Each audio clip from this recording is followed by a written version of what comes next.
It seemed like the 26-man roster for the Chicago White Sox was starting to come into shape, and then injuries, and now everything seems out of sorts. Let's discuss that on today's episode of Locked On White Sox.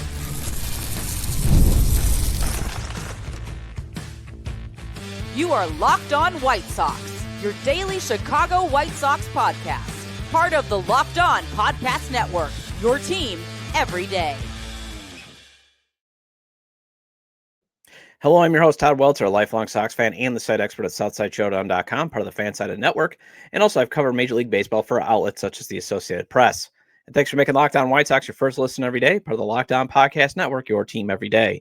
Make sure to hit the like button on today's episode, subscribe to the YouTube channel at Locked On White Sox if you've not done so already, and also follow or subscribe to the show wherever you get your podcasts. Well, before the weekend started, it felt like all that was left for the White Sox to figure out was who's going to be the opening day starting shortstop. A couple of major injury news later, and now the initial 26-man roster is all out of whack, which I'll discuss in the first segment. Then old friend Dane Dunning is available on waivers. Should the Sox consider adding their former pitcher they traded to get Lance Lynn now that he is 30 and coming off a terrible 2024 season? And finally, not much minor league news to go over. So instead of a minor league Monday, let's dive into the Sox adding Mike Vassel and why he will be on the 26-man roster.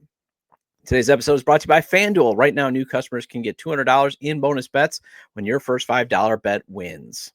So on Friday's show, I talked about Drew Thorpe leaving a minor league start with elbow discomfort and how the worst case of needing Tommy John could signal the Sox trending toward losing, the Dylan Cease trade. Well, sure enough, the next day it was announced Thorpe needs the procedure to repair his injured elbow. So now he is the fifth. That's now 5 young pitchers that the White Sox have that will need Tommy John surgery. Then it was announced veteran Brandon Drury, who has been raking in Cactus League play, fractured his thumb. And instead of waiting for him to heal up, well, instead of him, because his agent basically triggered the opt-out in his minor league deal, he was released because he was a non-roster invite. And I'll get to more on that in a second.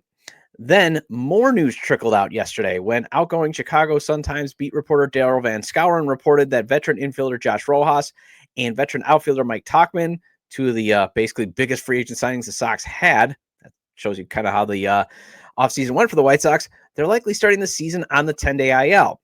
Rojas, that was always a possibility when it was announced last week. He had a hairline fracture in his big toe. It was more of a pain tolerance issue, as the team was trying to say. And there was actually an encouraging report by Scott Merkin heading into the weekend that it sounded like maybe, he was going to be fine. He could probably start the season. Although maybe someone in the, reminded the White Sox front office that, hey, we're going to be playing a lot of games in the cold Midwest in April. Maybe not a good idea to have a guy try to play on a fractured big toe, even if he can tolerate it when it's going to be freezing outside for most of April, potentially. And Tauchman has a hamstring injury. So, the Sox pitching depth, too, is becoming even thinner by the day because top 15 prospect Mason Adams may need Tommy John surgery, or he may not. GM Chris Getz first said, yes, he's going to get Tommy John. Then they had to retract, at least the PR staff had to retract it because he still has a doctor appointment on Wednesday with the new guy. I forgot the doctor's name, but he's basically replaced Dr. James Andrews as the elbow ligament repair guy, the Tommy John surgery. I think it's Jake Meister. Either way, he's got an appointment with them on Wednesday. And I did listen to the Sox Machine podcast. James Fegan, who was in that scrum, said that basically they asked Getz, is it kind of like Drew Thorpe, situation? He basically alluded to yes. So I think they're bracing for Mason Adams to be number 6. That's going to be 6 potential pitchers needing Tommy John surgery during spring. And I did an episode on how injuries can really point this season toward another historically awful season. I did that a couple weeks back, but it's now pointing to who the heck is going to be the starter on opening day and for the first few weeks of the season. Because it was trending toward Rojas, possibly starting at short or second. And then you got Brandon Drury and Lenyn Sosa, also rotating at second baseman, with Mike Tauchman likely getting most of the at-bats in a right field platoon with Austin Slater. Now you got it basically running up to the deadline, as manager Will Venable commented. And here's what MLB.com's White Sox beat reporter Scott Merkin wrote about the situation. Those looking for more definitive final answers on the opening day roster for the 2025 White Sox will have to wait one more day. Okay, maybe 2 or 3, and definitely no more than 4 with the regular season getting underway at Wright Field against the Angels on Thursday. Quote, there are some question marks with some of these guys with their health. So we're going to run it right up to the deadline here, manager Will Venable said prior to Sunday's Cactus League contest against the D-backs at Camelback Ranch. I talked to some guys today apologizing for the lack of information and just confirmation on where they're going. It puts a stress on everybody. This is part of it, and we have to work through it, end quote. Now, first of all, for those upset, the Sox cut a veteran infielder capable of being a bridge player that could be flipped at the deadline. SoxMachine.com's James Fegan provided some clarification on what basically happened with Brandon Drury. Perhaps the top line takeaway from the Drury situation is the White Sox are hopeful for a reunion even after officially parting ways with the 32-year-old on Sunday. While a 2-week shutdown from baseball activities and an accompanying ramp-up period is the baseline expectation for Drury's recovery timeline from a fractured left thumb, there will be no clear word on when he's expected back until his follow-up appointment with a specialist on Monday. In the meantime, Drury is an Article XXB free agent whose contract status allows him to opt out at the end of camp, forcing the team to either place him on the active roster or grant his release. Because this move effectively forces the team to provide a player clarity on his status, triggering the opt-out has become a formality, and indications are that the process was already in motion at the time Drury was injured during infield drills. Without clarity on Drury's timeline, with a host of other 40-man moves to make in the next 4 days, with undoing the opt-out not an option it was inquired about, the Sox selected to grant his release. Drury had a great camp, and his offense is sorely needed from this team. He's a former Silver Slugger who looks restored to his old ways, and it sounds like there's a mutual interest in working on a new agreement when the smoke clears. But he's now a free agent, and so he's free to find a better opportunity than the White Sox can offer as well. So basically, there's a paperwork issue, as Fegan also described on the Sox Machine podcast that came out. Basically, Drury's agent, forced the issue because that's what a lot of these veteran players that come in on minor league deals will do. They'll force the team to basically say, am I on the team or not? If I'm not on the team, I want to be cut so I can try to latch on somewhere else. And think about it. A lot of teams, they're dealing with their own injuries. Brandon Drury could probably latch on to another team. Obviously, he was probably going to be on the roster. But since they have no idea when he'll be back, you're probably looking at maybe a month or two, and he doesn't have a roster spot. They basically had to say, well, right now, no, we don't want you on the team. Sorry, we have to move on now. So hopefully he does come back because, it almost sounds like a Tommy Pham type situation where you could sign him in May, give him some at-bats, especially, when you look at the options that I'm going to give, maybe he does come in and help if you have a struggling youngster, Jacob Amaya not hitting that type of stuff. So, and especially if they need some power. So he could come back, but then again, he might be like, if the White Sox are just absolutely terrible, he might be like, you know what? I don't need the playing time. I'll go sit on a bench somewhere else. And with all this going on now, you got to wonder who the heck is going to be on this initial 26-man roster. So here is my latest guess. For those watching on YouTube, I have a graphic up of basically who I think will be on the opening day roster. So first of all, for the bullpen, I've updated it to Justin Anderson, Tyler Gilbert, Mike Clevenger, Cam Boozer, Frazier Ellard, Bryce Wilson, Penn Murphy, and Mike Vassel, who I will talk about later. The biggest surprise, too, is Gus Farland. He was officially demoted over the weekend. So the social media star, he is not going to be on the opening day roster. He showed that he could be a potential high-leverage bullpen arm during his cameo with the team last year, but did not have a great spring. In terms of the outfield, you got Andrew Benintendi, Luis Robert Jr., and Austin Slater. Again, I got Luis Robert Jr. now for the first time staying, as gets confirmed again over the weekend that Luis Robert Jr. will not be traded before opening day. You would love to have Andrew Benintendi likely at DH, but he's been talking about playing in the field lately. So then for the starting infield, I'm going to go, Andrew Vaughn first. Lenine Sosa is going to probably be your starting second baseman, as Fegan wrote on White Sox Machine or SoxMachine.com that he basically has made the team. You're probably going to put Chase Mydroth then. Get spoke highly about him in the this weekend from all the stuff that I read. And then you got Miguel Vargas at third. Corey Lee or Matt Thaiss, doesn't matter. You could flip either one. It's basically a platoon there. And then in terms of your starting rotation, that shouldn't change. You got Sean Burke, Jonathan Cannon, Martin Perez, Davis Martin, Shane Smith. The bench, again, Thaiss. You got Brooks Baldwin now, I would say, is making the team. Jacob Amaya, you want his glove for late inning because Chase Mydroth, he's got the limited range at short, and Lenine Sosa's second base is just terrible. And then I'm going to put Michael A. Taylor and Travis Jankowski on the roster. So, and then when it comes to Jankowski, so the White Sox are going to have to open up at least 3 spots on the 40-man roster for Clevenger, which they can probably do because Drew Thorpe's going to go to the 60-day. You're going to have to open up one for Chase Mydroth and then Jankowski. And this is what he writes. Adding Jankowski would require opening a 40-man roster spot. And the Sox just used up the exemption they had for adding Prelander Baroa on the 60-day IL. Though now Drew Thorpe will be used for other NIRs that will require a 40-man spot if they make the team. Mike Clevenger in the bullpen and Chase Mydroth if he indeed wins the starting shortstop gig. Despite a spring batting line that's empty, other than his trademark plate discipline, Mydroth has been playing at short regularly throughout camp with seemingly little competition beyond veteran utility men Jacob Amaya and Nick Maton. Quote, I think it's fairly clear that he can handle the position, Getz said. He has shown very well. I've been impressed. He's got good feet. He can get off the ball really well. Clean exchange. He's making all the plays that he should with a little bit more, end quote.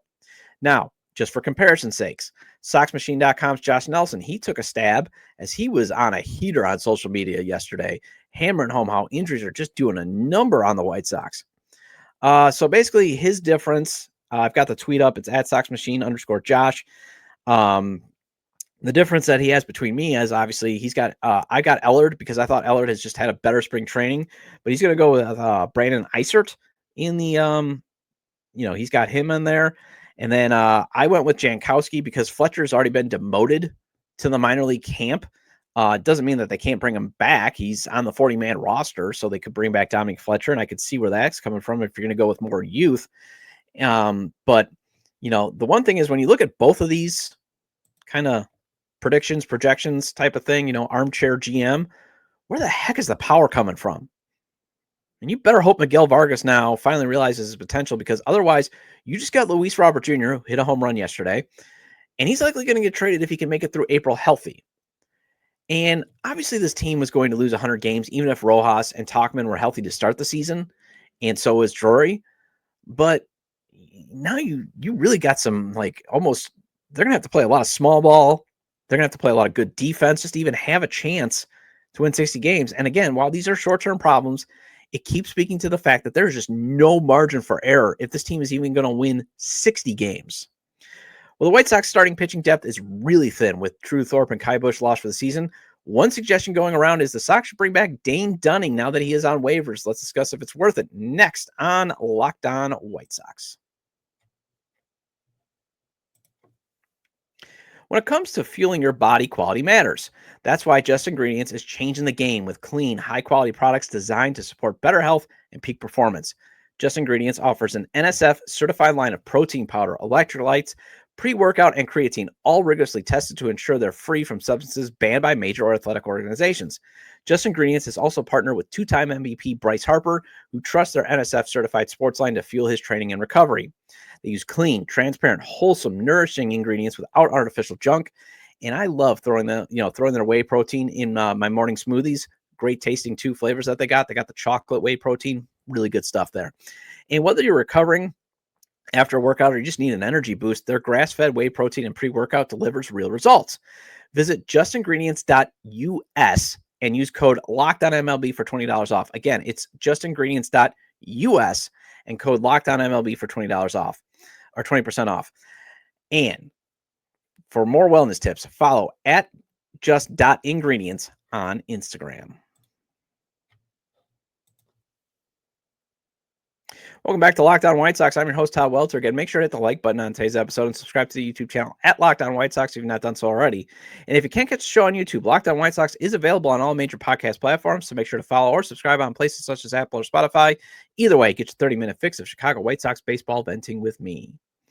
So Joel Sherman of the New York Post tweeted out that Dane Dunning is available to all 29 other teams, and all it will take is the cost of taking on his $2.6 million salary. Here's what he tweeted at Joel Sherman 1. Sources: the Rangers have placed Dane Dunning on outright waivers. Any team can claim him and assume his $2.66 million salary for 2025. If he's not claimed on waivers, Texas can outright him to the minors. And immediately, White Sox, Twitter world got a buzz like Dane Dunning's available. Why not get him? And I love how our friend B-Flow from the 108 pointed this out. He tweeted this, and I've got this for those watching on YouTube at Mr. Delicious 13. White Sox fans, I'm tired of the same old White Sox BS, basically. Also, White Sox fans, claim Dane Dunning. Dane Dunning, I'm sorry. Claim Dane Dunning. However, another friend of the show, Baseball Isn't Boring's Courtney Finicum, made this case that, sort of makes sense, at least why, folks are like, hey, let's bring Dane back. This is what she has on, I got the tweet for those watching on YouTube. This is at Courtney883. White Sox don't have enough pitching in the immediate future to hold them over an entire season. Yes, they should reunite with their old friend, Dane Dunning. And honestly, I would be fine if Dunning's decline was not so rapid. And if he actually could pitch decently out of the Rangers if he actually pitched decently for the Rangers out of the bullpen once he was demoted there in 2024. But this goes beyond bringing back the pitcher that had to be given up to get Lance Lynn, because I think there's that novelty of, well, he was really good in 2020. And it did stink that, to get something good, you have to give up something good back. And Dane Dunning had to be the guy that the White Sox gave up to get Lance Lynn. Although Dunning is the one that actually helped the organization, the Rangers win the World Series, as he won it in 2023 as a solid middle of the rotation pitcher, while Lynn only helped the Sox win the 2021 AL Central and pitched horribly in the ALDS against Houston, and then helped basically the team unravel by reportedly being a part of the clubhouse dysfunction. There was that report that he did not want to go to Liam Hendricks's press conference about was it the press conference where he announced that he was in remission or that he had cancer? I forget which one it was, but I remember the report. And Lance Lynn was one of the guys like, I'm not showing up to support him. Yeah, that made it for great clubhouse chemistry there. But if the Sox need depth, I also see why not tap into the adults in the room like Venable. And if the manager who was the associate coach for the past 2 seasons in Texas endorses the move, pick him up. You can keep him in a long relief role, because I still would prefer Shane Smith in the 5th starter spot. But if you need him to cover a start in case of injury, break glass then. And also, I wouldn't expect a bunch of the White Sox starters to be going deep into games during the first couple of weeks of the season, because in spring training, I think Shane Smith is the one that's gone the longest. He's only pitched like 4 innings. I do think Burke pitched a 5 inning against them in a minor league game. I know he didn't do very well, but otherwise, a lot of these guys are still only pitching 3-4 innings. So you might need someone like Dunning to cover the middle of the innings, and you can bring him in as a as a potential depth piece, just like you have Tyler Gilbert. Because when it comes to this team starting pitching depth, plans like A, B, C, and D in terms of injuries, right now it's now down to Justin Dunn, Jake Eater, and Jared Suster. That's not ideal, folks. And before you bring up Noah Schultz, Hagen Smith, and Grant Taylor, remember the goal is to build up their arms to be able to handle a big league workload. So they're probably not going to be, if we see them starting this year, it's either they are just so amazing that nobody can touch them at AA ball and AAA ball, that they have basically forced their way on, and everybody else is terrible in the rotation. And then it's going to be a totally different story we're going to be having. But otherwise, they're going to be working on just building up their, arms. So you just don't want to have to be desperate enough to have to call them up. Plus, pitching director Brian Bannister said if any of the 3 are coming up this season, it's probably likely Taylor, and it's going to be in a relief role. And before you mention Mike Clevenger as an option, and he's on the team. I've accepted he's on the team. Still don't like the process. Still don't like his character, but he's on the team. I don't think he's going to be a starting rotation option, because him and the team seem committed to having him being a reliever. They seem very committed to him pitching high leverage situations. So I don't see them all of a sudden, doing an about face and being like, hey, we need a starting pitcher. We need some depth. Let's go with Mike Clevenger. I don't think they're going to want him to pitch so many innings after just having such a major surgery. That's the other reason why I think they're going with him being in the bullpen. So that's why you float out the idea of Dunning, especially since he's in line with the money that the Sox have been spending this offseason. And that's all he's going to cost. He's just going to cost money, $2.66 million. But man, is he struggling to get guys out. So he may also cost you runs. He had an 8.18 ERA in spring training, and he saw his 2023 ERA of 3.27 balloon to 5.31 in 2024. Now, he could help out, in terms of the lack of strikeouts that this rotation is going to have. He had 114 in 2021, 137 in 2022, 140 in 2023. However, he had just had 91 Ks in 95 innings last season, and he was bad last season, especially as a starter. 5.02 ERA in 15 games. He even got demoted to AAA, came back up as a reliever. You would think, okay, maybe he could, be his worth of salt as a reliever. Nope. A 7.17 ERA in 11 games. And everything velocity-wise is just a tick down in 2024 when you look at his advanced stats, his advanced stats on Baseball Savant. It's basically a tick down in 2024 from where it was in 2023. Basically, everything is a mile per hour down. And yes, 1 mile per hour can make a difference. Although his projections have him being a bit better in 2025 with an ERA around 4.30. But here's the thing. We're not talking about the 25-year-old pitcher that the Sox got in the Adam Eaton deal. He's 30 now. And you seriously have to wonder if his production is on the decline, like on the sudden decline to go, and that's why it might make more sense to just stick with Shane Smith. You got to hope for the best. And in a pinch, Jake Eater, well, he's still 26 and much cheaper. Jared Suster, he's still younger and much cheaper. And yes, it would be nice to consider a reunion, but I would say stick with the youth, even if the youth is just racking up, elbow injuries left and right. Well, speaking of youth, the Sox added another young pitcher to the bullpen when they claimed Mike Vasil. He's technically still a Rule 5 draft pick, so he has to be on the 26-man roster. And let's discuss what he brings to the table next on Locked On White Sox. March Madness is here, and FanDuel is giving you the chance to get in on the action like never before. Right now, new customers can get $200 in bonus bets when your first $5 bet wins. That's $200 extra bucks to use on everything from buzzer beaters to Cinderella stories to even who's cutting down the nets. And if you got your eye on a few underdogs this year, FanDuel makes it easy to back them with spreads, totals, and game props. Their spreads, money lines, and over-unders, they're great. But if you want to win big or at least double your money, their parlays, futures, and props, that's the way to go.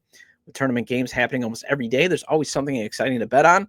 The FanDuel app is simple to use, and when you win, you get paid instantly, no waiting around. So visit FanDuel.com and get in on the college hoops action all tournament long.